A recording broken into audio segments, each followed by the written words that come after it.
Hello and welcome back to my YouTube channel. My name is Josh, also known as Prince of Biltan on the internet, and it's been a short while since the last video. In that time I have moved. This is the new house. It's a new hobby room, maybe. However, it's a bit of a work in progress. So, what I thought I would do in the meantime, because it's been a little minute, is update you guys on what's been going on with me, hobby-wise, and talk about some cool things that have come my way.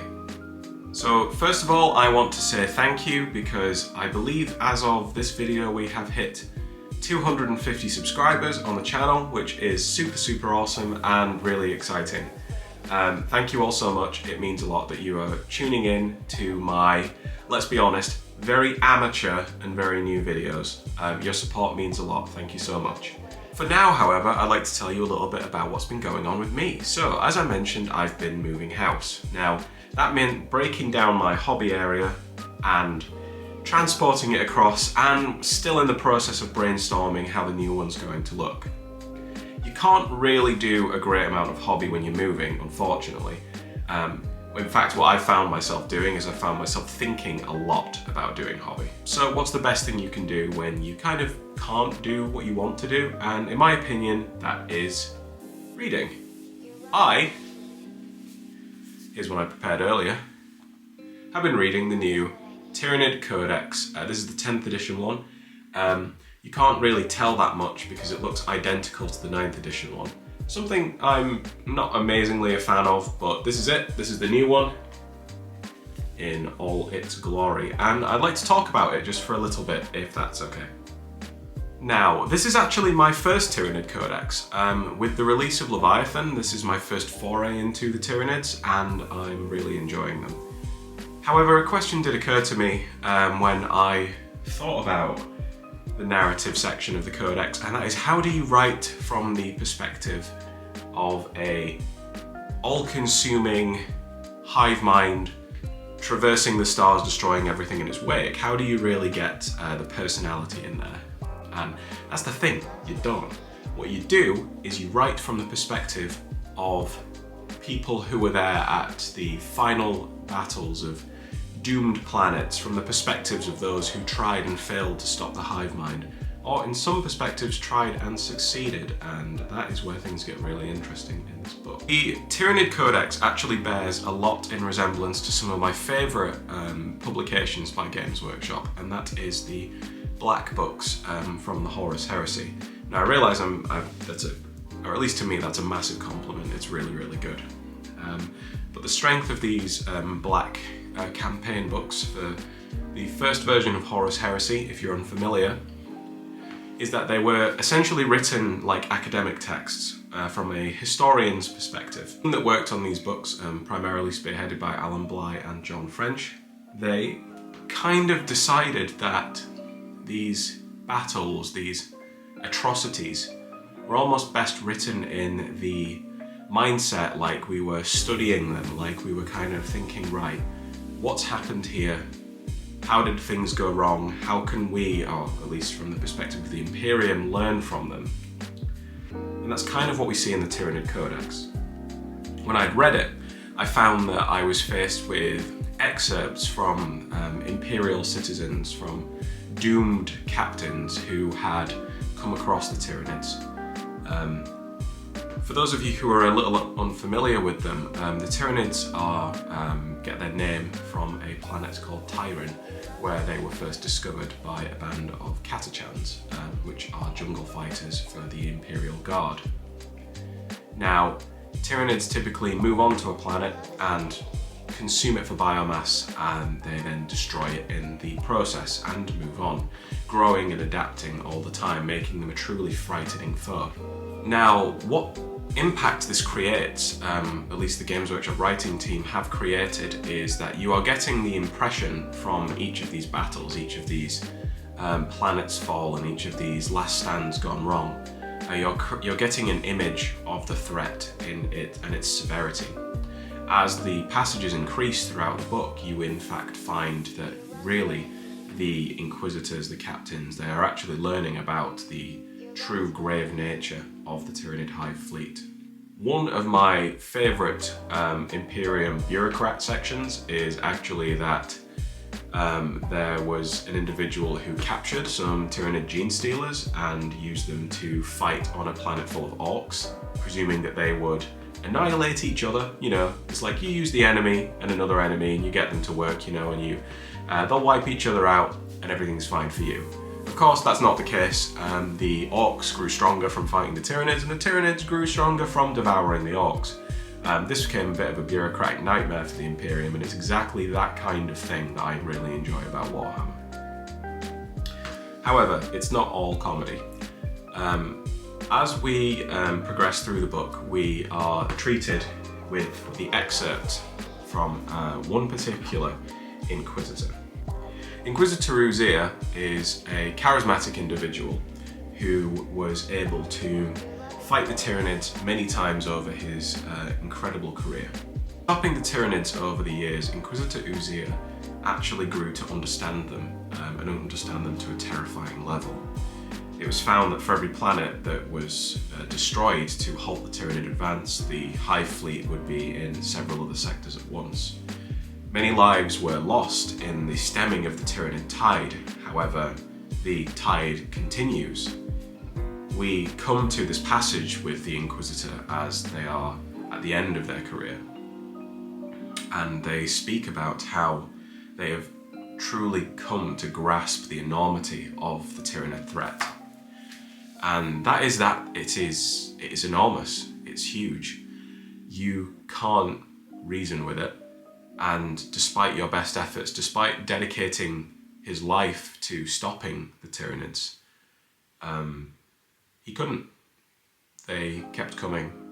He realised that there could even be more hive fleets than there are worlds, and that the Imperium would need to increase recruitment 500-fold from all of the key systems to stop the Tyranids. He felt a certainty that they were going to fail. And that is where you as the Tyranid player come in, to ensure that the Imperium fails. Reading the Tyranid Codex has given me some real inspiration for my own Hive Fleet. Now, my Hive Fleet is based off of Hive Fleet Kraken, which is basically one of the original Hive Fleets from back in the day.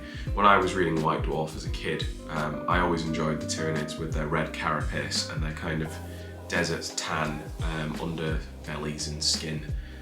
So that's the way I like to do them.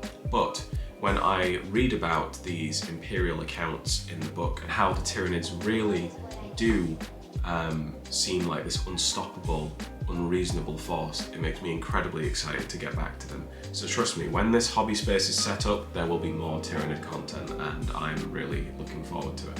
But that's not all. Games Workshop, it appeared, kindly sent me a bit of a housewarming present, and I'm going to show that to you today. And let's see what we got here. So this is a package from Games Workshop. This was kindly sent to me, and I've not been able to do anything with it because, as I mentioned, let's see what we got. Get rid of the gubbins we don't need, and it looks like inside this box we have Space Marines. I know you probably could have all guessed, couldn't you? It appears like, whoops. Games Workshop have sent me the Space Marine Company Heroes, which looks like a classic kind of rebuild of the old Company Command Squad from quite recently, actually. That is an excellent kit. It is a real shame to see it go, and I've used it a lot over the years for Horus Heresy bits. This, however, looks like a really cool kit. You can see some really nice things like bionics, some awesome banners with lots of space for freehand or transfers if you're crap like me. I don't know if I can swear on this platform. I'll try not to. Yeah, just some amazing bits, so thank you Games Workshop, that is amazing. We will get to that as soon as we can. This thing literally leapt off of the pile, and it looks like here we have a Space Marine Captain with jump pack. So this miniature is kind of a bit of a legend, isn't it? It's the Smash Captain, as it was called back in, was it 8th edition or 9th edition? I'm not really sure. I've never been good at Warhammer 40,000.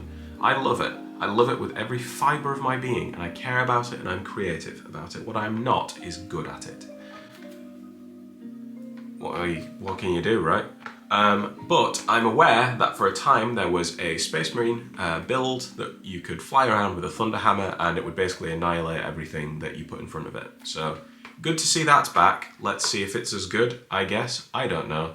It'll be a salamander for me, so at least it'll have a cool Thunder Hammer. Looks like the next on this impromptu unboxing and hobby update is this Space Marine Chaplain in Terminator armour.